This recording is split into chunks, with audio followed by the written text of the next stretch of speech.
خوفناک لمحات وہ ہوتے ہیں جب ہر چیز میسر ہو سوائے ذہنی سکون کے۔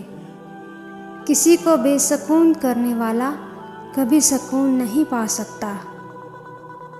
جب تم سکون کی کمی محسوس کرو تو اپنے رب کے سامنے توبہ کرو، کیونکہ یہ انسان کے گناہ ہی ہیں جو دل کو بے سکون رکھتے ہیں۔ یاد رکھو، صرف اللہ کے ذکر ہی سے دلوں کو سکون ملتا ہے۔ اس بات کا یقین رکھو کہ جنہوں نے آپ کو بے سکون کیا ہے وہ پرسکون ہونے کی جتنی بھی اداکاری کر لے، سکون میں وہ کبھی بھی نہیں رہ سکتے۔ سکون وہ تو قرآن کی تلاوت میں ہے۔ اللہ پاک نے انسان کو دل دیا لیکن اس کا سکون اپنے پاس رکھا اور فرمایا، یاد رکھو دل کا سکون صرف اللہ کی یاد میں ہے۔ زندگی ایک مرتبہ ملتی ہے، اسے نفرتوں میں ضائع نہ کریں، محبتیں تقسیم کریں۔ یاد رکھیں، محبتیں تقسیم کرنے سے دل کو سکون ملتا ہے۔ صبر والے سکون میں رہتے ہیں کیونکہ انہیں معلوم ہوتا ہے اللہ بہتر کرے گا۔ کتنا سکون دیتا ہے اس جگہ بیٹھ کے رونا جہاں اللہ کے سوا کوئی سننے والا نہ ہو۔ مایوسیاں محسوس ہونے لگیں تو مہربانیاں گننا شروع کر دیں۔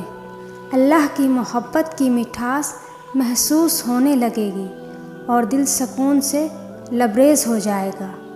سکون کا آسان اور آخری نسخہ یہ ہے کہ سکون حاصل کرنا چھوڑ دو۔ سکون دینے کا فکر کرو کہ تم کتنی دنیا کو سکون دے رہے ہو۔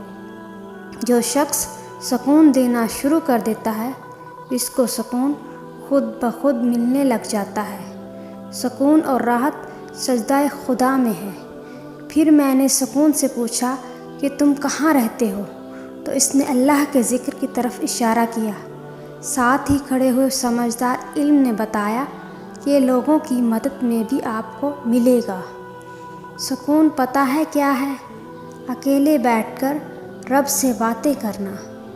ذہنی سکون ہر ایک دولت سے بڑی دولت ہے۔ سکون چاہتے ہو تو مکانوں پر نہیں، انسانوں پر خرچ کرو۔ ایک شخص نے ایک بزرگ سے کہا، میں سکون چاہتا ہوں۔